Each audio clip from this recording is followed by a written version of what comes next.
Good morning, everyone. Bonjour tout le monde. Bon matin. Gajika Jeb Kenawaya. How's everyone doing? And so, Anishna, Gegi, Nango, Kenawaya, how's everyone doing today? Comment ça va tout le monde? So, Matthew, Indigenous Cause. My name is Matthew. I'm Matthew, and I am a Bluecoat with Science North up here in Sudbury and Schwakamak. And so I want to thank you so much for joining us today as we release our Science Odyssey Indigenous Ingenuity learning videos.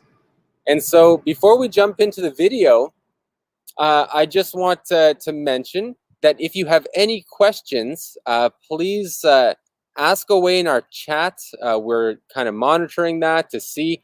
So put them in the chat, and also we'll get back to them once we are done with the video.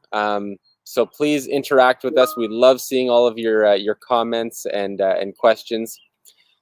So just to start us off here, I first want to acknowledge that Science North is located on the traditional and ancestral lands of the Attikmekshing Anishinaabe, and as well as the Wanapitei First Nation. And we would like to honor the Robinson Huron Treaty by recognizing that we're all treaty people, and that also we'd like to recognize the people, the Métis First Nation of Ontario, for their cultural contributions to this region.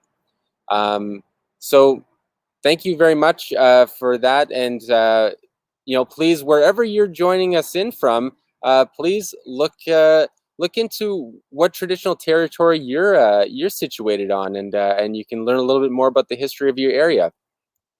So we are again very excited for this opportunity to introduce to you Indigenous Ingenuity, Timeless Inventions.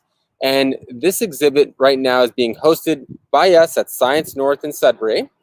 And it was produced by the Montreal Science Centre in consultation with Indigenous representatives across Turtle Island, so across Canada.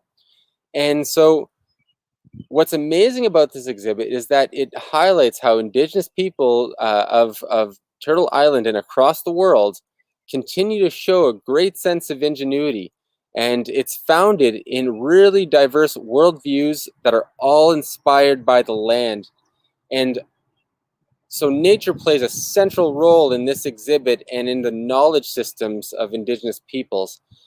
Not only that, it's important to recognize that the spiritual connections through ceremony and dreams is an invaluable part of their knowledge systems. And so what's amazing too is that the world we know today, in part, continues to be shaped by the innovations and approaches that Indigenous peoples take to science. So we hope you enjoyed the video. And if you have any questions, as mentioned, throughout this presentation, type it into the chat, and comment section. And after the video, I'm going to pop back on and answer some of your questions. So please enjoy it. Thank you for joining us. Chimigwich, merci beaucoup. And we will get the video playing for you in a moment.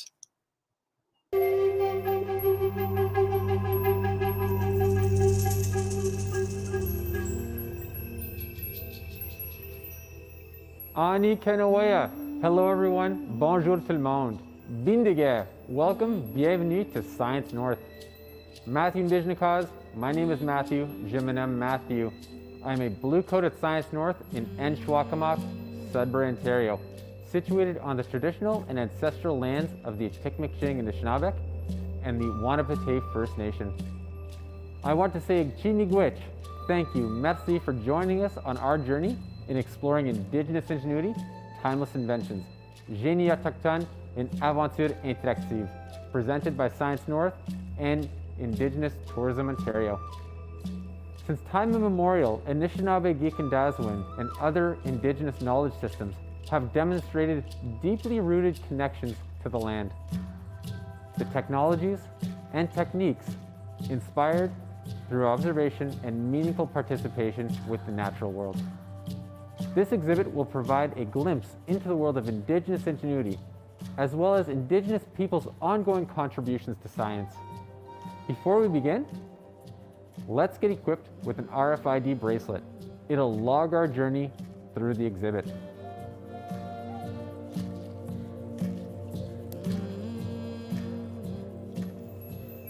Ambe, let's go, c'est parti!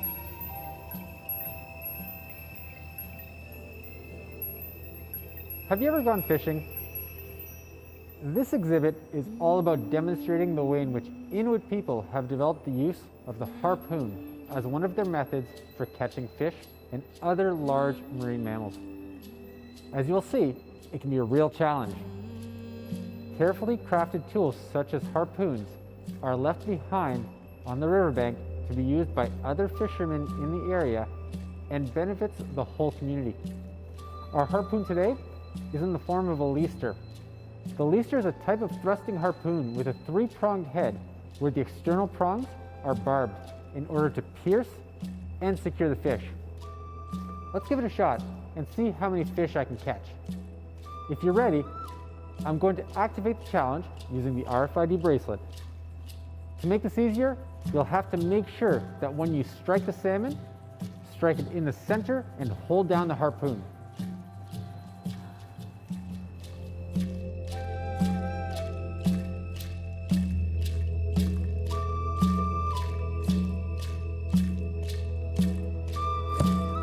Got one, great.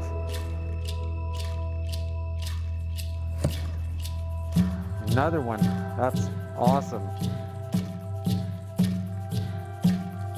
This is really hard. Perfect. Another one. Oh, let's go. Oh, we did it. Wow. Harpoon fishing can be really challenging, and we hope to welcome you soon to Science North to experience Indigenous ingenuity, timeless inventions, and see if you can catch more digital salmon than I did. Miigwech kenawea, bama pi minwa kawab min. Until later, see you again.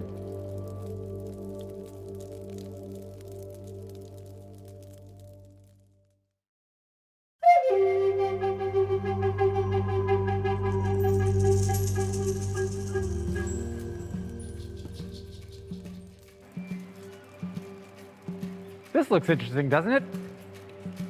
It looks like it's to teach us about animal tracking. By studying local resources, Indigenous people have developed different techniques and tools to help capture and hunt for their food. The first step is to understand our deep connections to our other than human kin, the animals.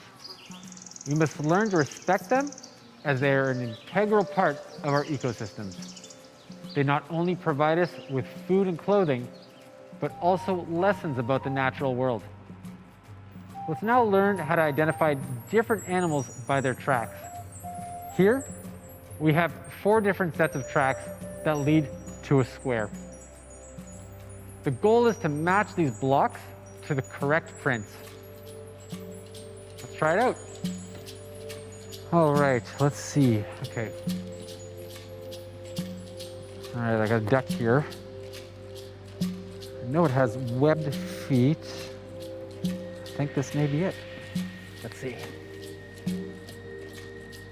Oh, I got it. Nice. Okay, let's try another one. Let's try the hare.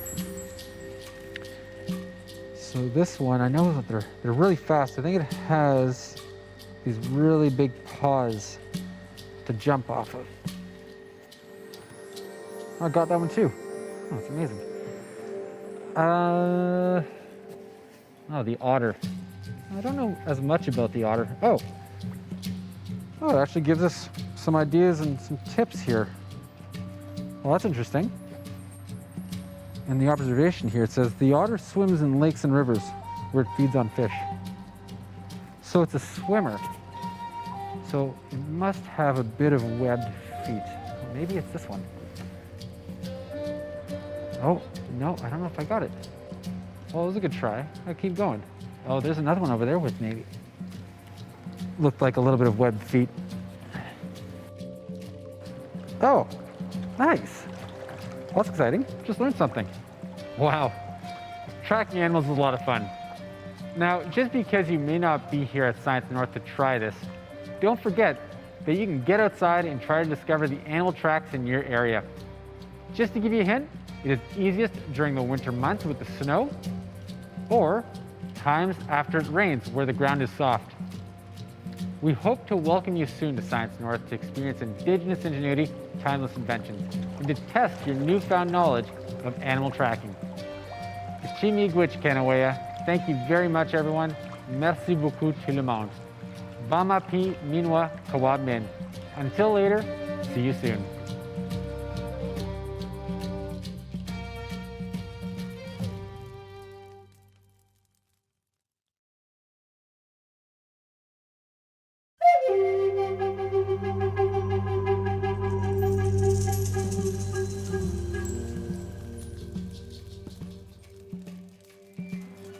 Welcome to our exhibit on the Mitigwap, archery with a bow and arrow. Hopefully you've had the opportunity to watch our segment on tracking smaller animals, as this exhibit shows one of the ways that is used to hunt larger prey. There are many different types and styles of bows found across Turtle Island, and these will vary depending on the region they are situated, the culture, and the forms of prey they hunt for. Not only do Mitigwaps demonstrate a reflection of the unique culture of each people, but there's some great physics to be learned from them. A bow uses something called elastic potential energy. And in physics, this means that an object with elasticity can reassume its initial shape after being changed. Take a look at this bow and see how it goes back to its original shape once bent.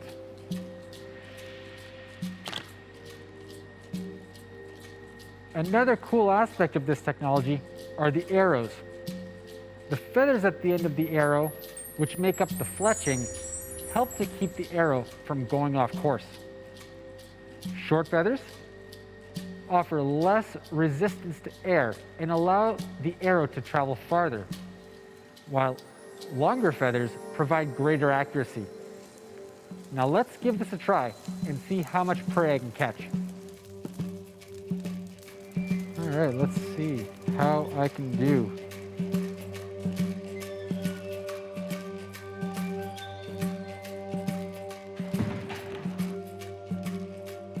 Well, that's not easy. Let's try it again.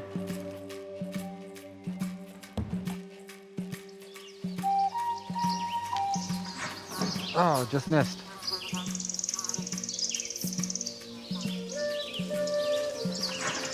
So close.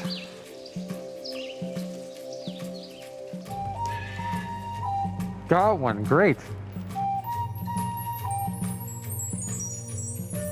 I feel like I'm getting a little better. Oh, careful. Do not kill animals during the breeding season. Even today, hunting bylaws forbid it. Oh, that's a really good lesson. That is not that easy. And it seems as though there's way more to hunting than just learning to use the Mitigwap. Learning to live respectfully on the land not only requires you to be a good shot, but also you need to have an understanding of these animals' unique natural cycles, as you do not want to negatively affect their population. It's amazing also how physics plays such a big role in archery. Who'd have thought? We hope to welcome you soon to Science North to experience Indigenous Ingenuity, timeless inventions, and see if you can catch more digital prey than I did. Miigwech Kenawea, Bama Pi Minwa Kawab Min. Thank you very much, everyone. Until later, see you soon.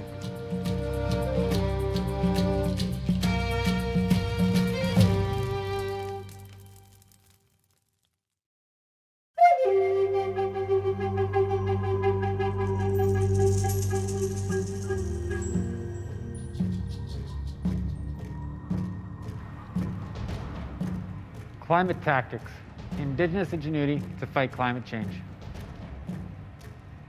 Climate change and its impacts are also an important part of this exhibit.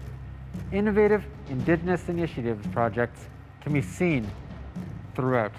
26 adaptations to climate change from Indigenous communities across Canada were selected and are presented through a series of videos and texts. Climate change poses many threats, not only to humanity, but also to the balance of our natural world. It also has great impacts on the traditional lifeways for Indigenous communities, most notably those in the far north. To speak on this, we have Sam Hunter, a guide and a hunter of Waynusk First Nation, with a message about how climate change is directly affecting his community.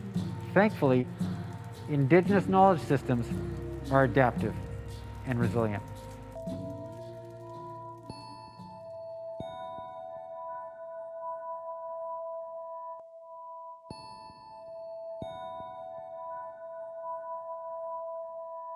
About 40 years ago, when I was a young man, maybe 9, 8 years old, we couldn't go out to the bay from where we were living, which was about 2 miles, I guess.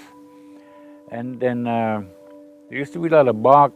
You would go almost down to your knees to go there.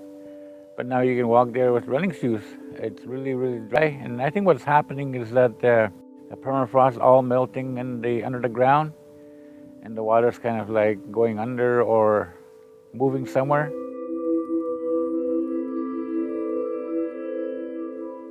There's been a lot of ice decay too on the riverbanks. There's a lot of landslides. They're very noticeable, especially the last 5-10 years.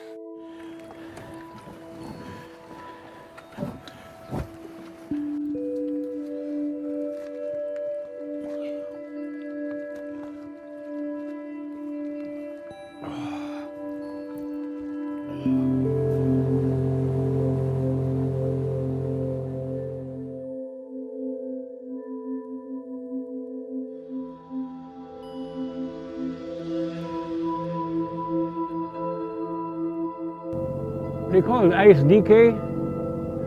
Basically, it was just frost under the ground that's been there for thousands of years since the last ice age, but it's been melting recently pretty fast. And with that happening, the ice that's holding the silt or the earth is melting, and it's just like falling apart, cracking, and something's changing. There's the climate's getting warmer. We used to have deep freeze by first week of November. When I was in my early teens, you could take a skidoo and everything would be frozen over, even the river. And this past year, it froze up between Christmas and New Year's. That's like a month and a half difference. Something is happening. I think for scientists to get the true picture of what's happening up here, they have to be here every year or maybe even live here.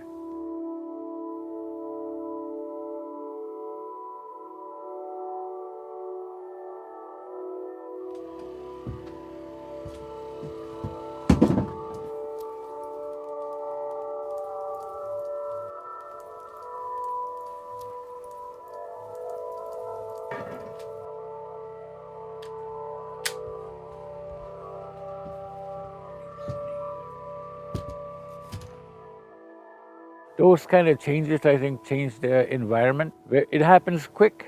Like some people say, getting an ice age doesn't happen in years. It can happen overnight. Because what I've seen in my life sort of happened really fast.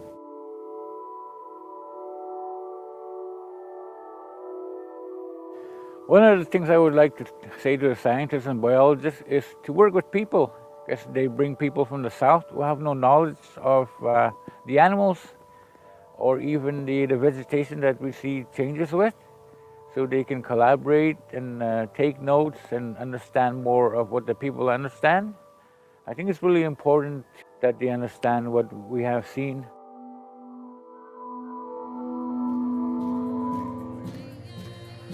As you can see, Sam and his community are doing amazing work in the high north. I wonder how we can be change agents in our community. As a challenge, I want you to go and find out how you can live a more sustainable life. Talk to your friends, your teachers, your parents. We hope to welcome you soon to Science North to experience Indigenous ingenuity, timeless inventions. Miigwech Kenawea, Bama Pi, Minwa Kawab Min. Thank you very much, everyone. Until later, see you soon.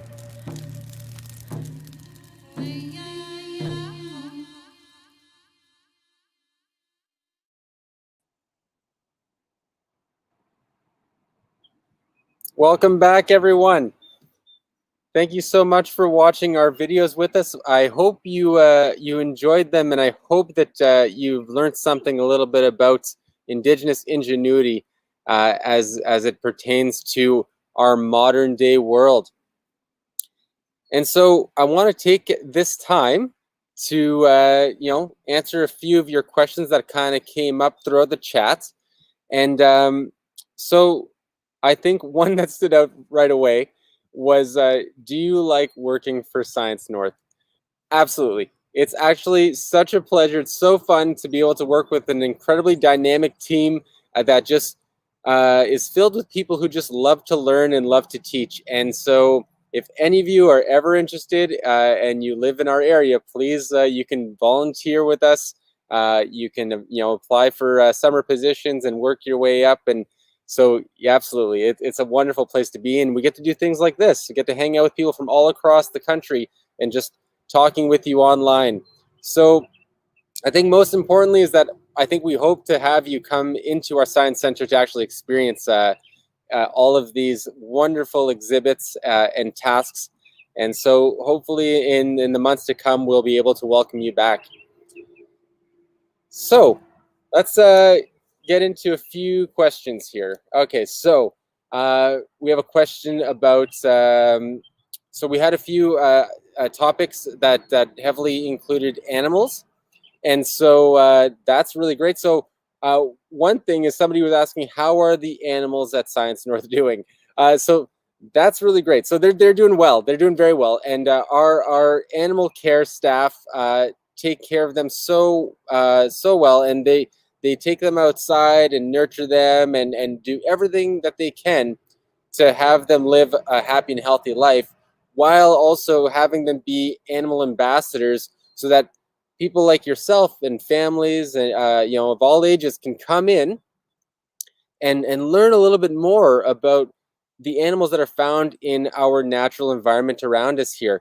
And so that again is such an important key aspect that we even see within this exhibit, is that connection to land. Indigenous people have demonstrated and continue to demonstrate a connection to the land and an understanding of its cycles and the animals and the plants that really root them in a place and provide that real sense of belonging. And so their scientific knowledge is extremely in depth. And as that last video we saw, you could see with Sam and his community, that again is crucial, so that we engage, as people and scientists with community members who are really seeing impacts of climate change and other things, firsthand.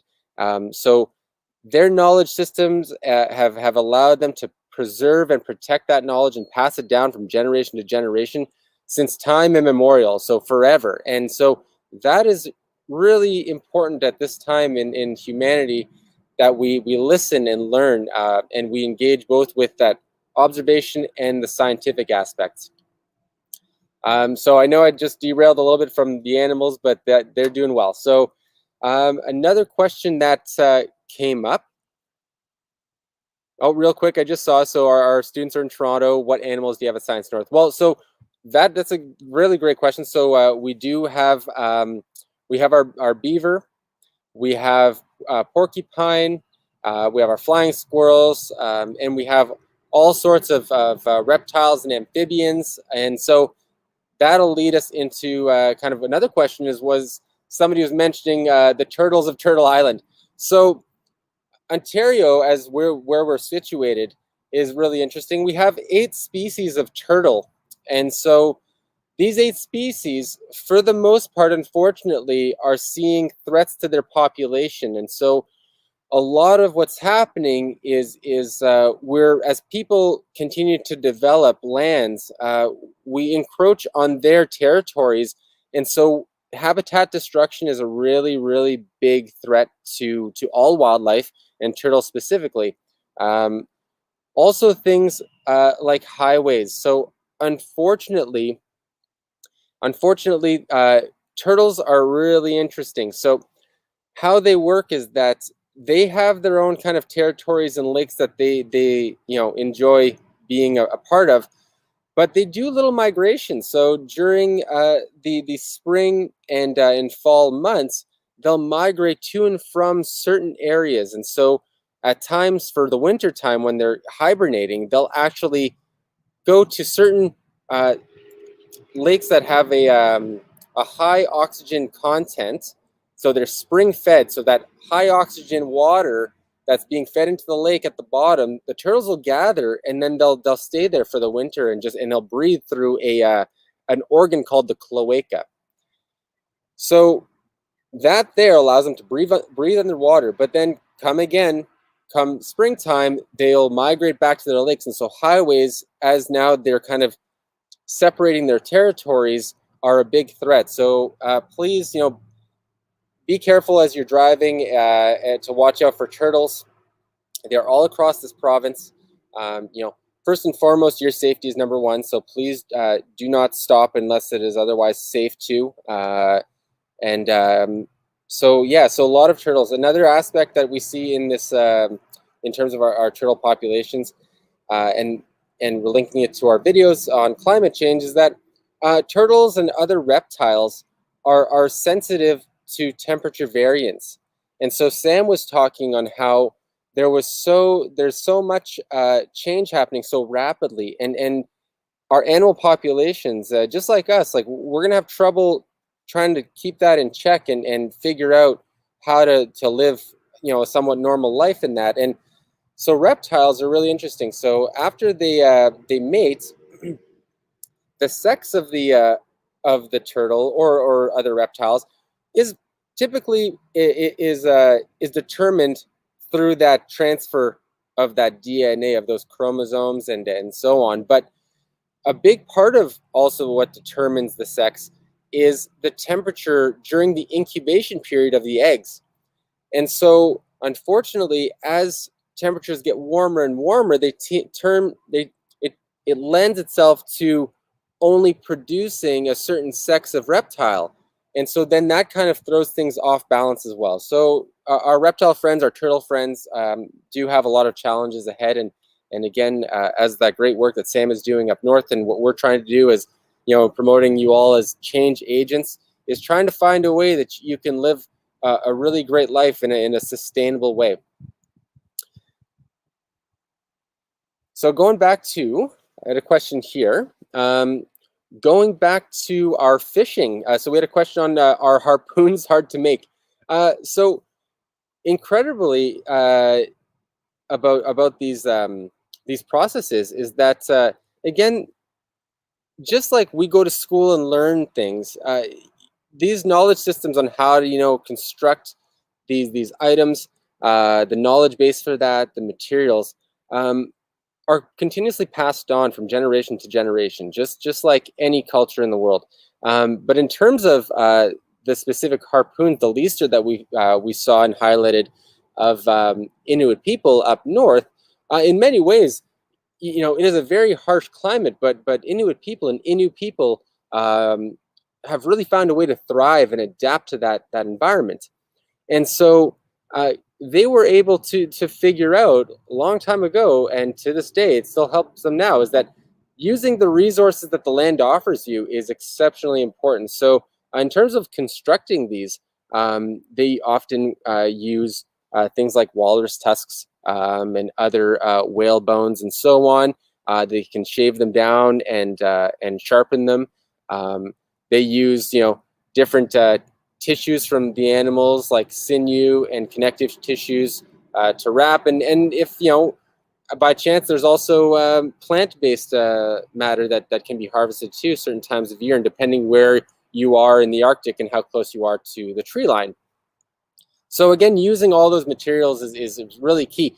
And again, the most beautiful part about all of that is that unlike a lot of our modern materials using things like plastics today, is that as their tool is no longer useful, or it may have broken and is no longer repairable, it can actually just be put back onto the land, and being of the land, it just goes back into that cycle, and so it'll just degrade, and all that energy will then eventually just recycle itself back into the ecosystem. So it's really, really cool to see. And another aspect that they talked about is that community aspect on always having, in that fishing area, they'll typically leave like the leaster there and stuff. And again, it helps the individual who, may be coming to look for, to fish.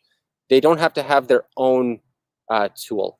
The community can share tools, and that is again such an important aspect that we still continue to see today with communities, is that sharing is really, really key, not only knowledge but also in things for tools. Also a very sustainable thing. We don't all have to own our own toys essentially and own tools that we can all just share, so it uses less resources. So hopefully that kind of answered the question on how hard is it to make, and I'm sure it's quite difficult if you make it from scratch, but I know there's some experts out there.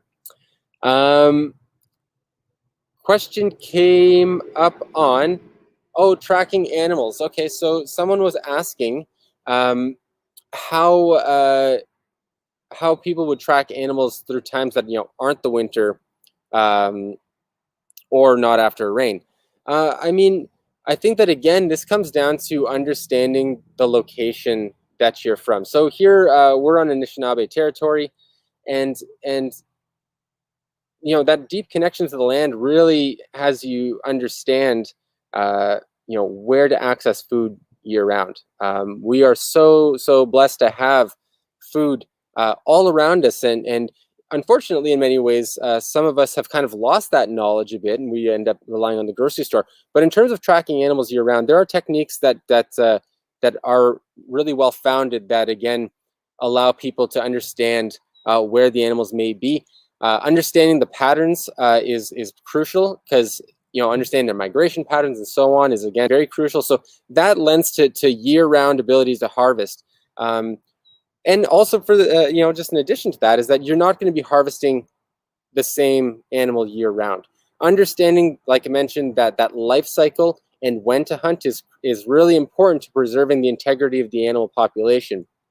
So as those shift out, then it ends up being you start relying on different sources for food. So we had a great talk for one of our conferences not long ago with Dominic Beaudry of Wimwimacong, and mentioning how Anishinaabe people were also great agriculturalists. And so just learning how to grow your food was and accessing it that way was important.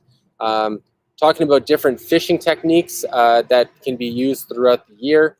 And so again, and then just harvesting and understanding, like as the spring and summer comes, so many plant matter, like so many plant foods are available. So again, no one's ever going hungry, that's for sure. The land does provide, and I think that is what one of the most important learning aspects of Anishinaabe and Indigenous culture teaches us, is that we can live a really great life with what is offered to us on the land, and the land will always provide for us. And so it's really important that we protect it against things like pollution and climate change and so on. So let's see. I'm going to answer a couple more questions. So, okay. So we see how you make some bows. Like, so we did, so mitigwap, or the bow and arrow, which is seen, again, as mentioned, throughout Turtle Island and throughout the world. It's an incredible technology that is still used today. Oftentimes you might see it in a modernized way with just a compound bow or a crossbow. But the natural materials, there's different ways that you can make these. And so, again, it depends, as mentioned, it depends on the region you're from, depending on what access to materials you have. But again, it all comes down to that science behind it. And so regardless of the material that you use, and I think this is the most important, is that regardless of what you use, you need to use something that has an elastic property. So that's your bow. It really requires that elastic property. And so in science, looking at how elasticity means that something can bend to a certain degree without breaking, and once that force and that energy is released from it, it'll go back to its natural shape. So that's where you'll see a nice like elongated bow, and then once you pull on the bowstring, it really makes kind of a parabola, like it really makes like a big U. But once released, it kind of all that energy gets released into the string and into your arrow. So yeah, again, finding materials. So there's different types of woods that are typically seen as being the best. And in terms of the string itself, that can be made up of different things like plant materials. There are extremely resilient and fibrous plant materials that can be rolled up in like a twine, and there's specific rolling techniques that are really great for that. Using things like connective tissue from animals, again, that is just very well built for that ability to not snap and break on you as you kind of apply pressure to it. So that's a great question. I hope that that answered your question a little bit about the bow and arrow. Let's see. I'm looking to see if we have anything. Okay, so I heard that they're creating some tunnels under highways for turtles. Yeah, absolutely. And so just a side note on some time we spent with Science North in just down south a little bit in some Indigenous communities doing some programming and speaking with the community, is that they were heavily working with this new, for those of you in Ontario, the big expansion of the Highway 69 highway system. And so they were in consultation with the First Nations communities, and I got a chance to sit in and see how they were actually protecting as best as possible the turtle population. And so they would actually go out in high risk zones where they would figure that there may be turtle nests and stuff, and they would harvest these turtle nests, and they would incubate the eggs so that to ensure that no work was being done and destroying them before they hatched. So they would incubate them in a facility on the community or in the community, and then they would release the turtles once they all hatched. You're mentioning these tunnels under highways. Absolutely. So once you, especially as you're driving north up into Sudbury, we do now have kind of animal corridors, animal bridges, and animal tunnels under highways that essentially help funnel wildlife through there, so that rather than the animals trying to cross over the highway and are at high risk of being hit, they actually now have pathways either through a bridge or a tunnel that allow them to still migrate, as mentioned, to their different areas, like the turtles going from one lake to another. So yeah, that's a really, really great question. Another question about the bow. I believe I answered that for you.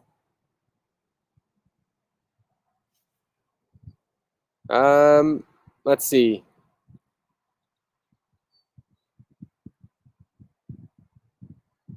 Can you give examples of animals who were affected by irresponsible hunting practices? That's a great question, and so I'll slightly go a little bit off the cuff. Is that in many ways, most of our animal populations today have been heavily affected by hunting practices that were not kept in check, and so that again is seen not only within, it's seen within Indigenous cultures of understanding the life cycles and understanding when it's best to hunt and how much to harvest, only harvesting what you need. And then that's also now translated into our laws and regulations on hunting and fishing practices. And so again, from fish to deer to bear and all sorts of other animals, they've all been impacted by hunting. And again, we do need to preserve that life way. But we just, again, need to do it respectfully. And that is the most important, is if you want to get into things like hunting and fishing and so on, that's an incredible thing to do. It's empowering, but you just need to learn about what you're doing and be respectful when doing so. So yeah, great question about that.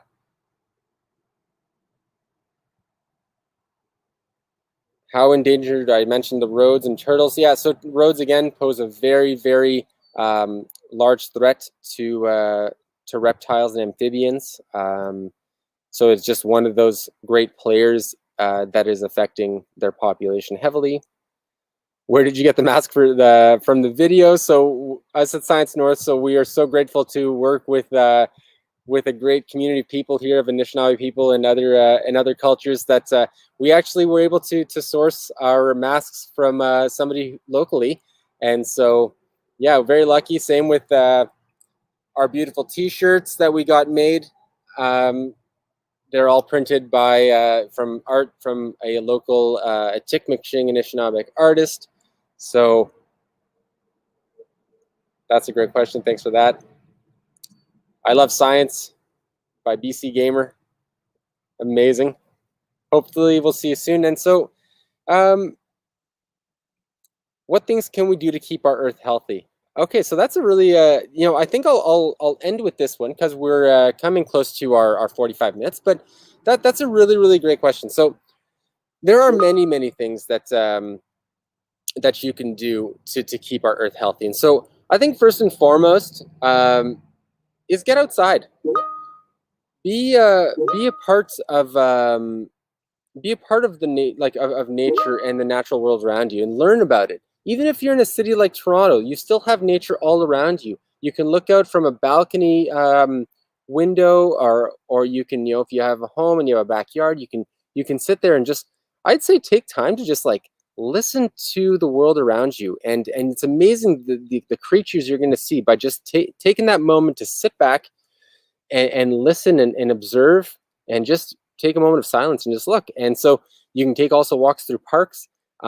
And I think that as you spend more and more time outside, and then you're going to start to appreciate the beauty of our natural world and the beauty of the earth. And so that is a lot of how people get into like science programs too, is that they discover this love at a young age for the natural world around them, and they want to discover more about it. And so, and of course, I think it's most important that you engage with your family and the people around you on how you can do better for the earth. And so that can come down to, sometimes if you have the ability to make choices on sometimes where your clothing come from, or how much you buy of a certain product, or what kind of product that you're buying, like things that what are the materials made out of, where is it shipped from. I think that starting small is really, really important. And if you have the ability to have a balcony, little garden, and grow some flowers, or even maybe grow some food, same with a backyard, you can also do the same. Just engage with nature, and you'll see how important it is. And I think that from there, you'll be able to find your own path, and a path that follows your community and the place that you are, follows that path to figure out how to best live sustainably with the earth. So I hope that that I answered your questions well for you, and that you're really happy with our presentation. Again, just want to say a big thank you, Chimigwich, merci beaucoup for joining us here, and we really do hope to welcome you soon at Science North. We are so excited to have people come through this exhibit and the rest of our science center. And so again, please, keep in touch with us through Facebook, through YouTube, engage with us, and have a great day. Hopefully it's as beautiful as it is in your place as it is here. And so, miigwech everyone, bama pi, we will see you soon. Take care.